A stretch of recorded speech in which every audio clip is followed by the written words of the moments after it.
What we're talking about today is an extremely useful StreamReader class, and of course StreamReader object that gets instantiated on the class.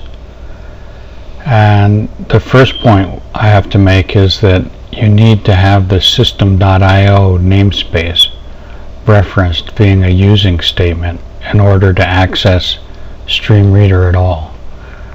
So if we look at the code, you'll see there's a line in the code that says using system.io.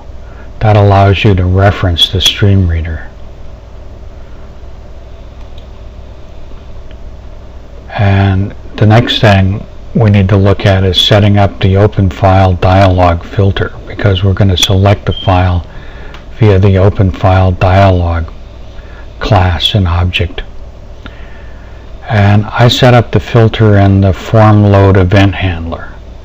And probably a lot of people are going to say that seems like an unnecessary step. You could just put that string in the button event handler that ultimately runs the code. And I could, but what I'm essentially showing is a general practice of setting up the environment in the form load event handler. Quite often I do that by reading in an external parameter file, and I read in the external parameter file usually using StreamReader, so it all ties together. But if you do that with an external parameter file, you don't need to recompile the file, and you can give it to a user who can probably have a screen that changes that file and that kind of thing. So it's just general good practice to use the form load event handler. And if we look at the code for that, here's the StreamReader load event handler, and here's a global string called strofd filter, and I'm setting that to just look at text files, because StreamReader essentially just reads text files. Well, actually you can read anything with StreamReader, but for the purpose of this program we're essentially just reading a text file into a text box. And then the next thing we want to look at is instantiating the StreamReader object using the retrieved file name, which is the file name property of the OpenFileDialog class and object. So if we look at that in the code, essentially we're instantiating the OpenFileDialog here in the button click event handler. And then we're setting up the filter with the global string that got established in the form load. And then what really asks the reader to select a file is this ofd.showFileDialog.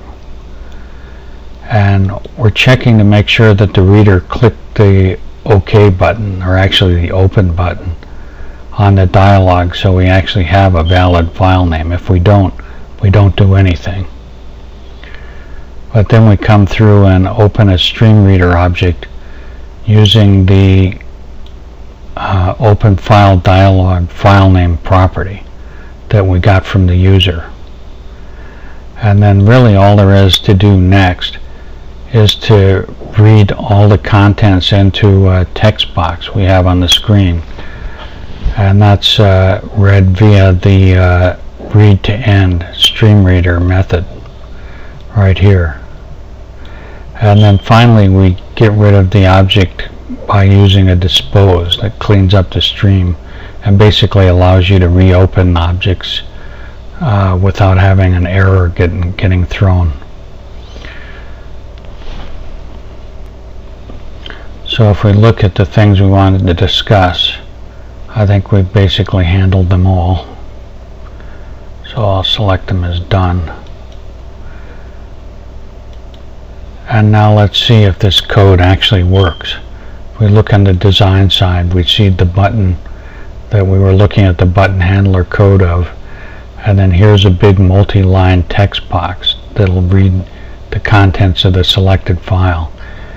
And what I mean by multi-line is if you go down to this property, you'll see the properties box for the text file.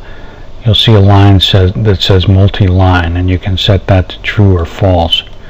And we basically just have it set to true so we can put a lot of data in the text box. You know, in effect, dump a file. So let's try compiling and running this. I click on the read file, and as you can see, there's a number of different types of programs in this directory and files, but all we see is the text files because of the filter we set up. So if we select this text box and click open, it reads in the code that I had in that text file. Well, that's about all I have to say about StreamReader. I appreciate your watching, and don't forget to subscribe.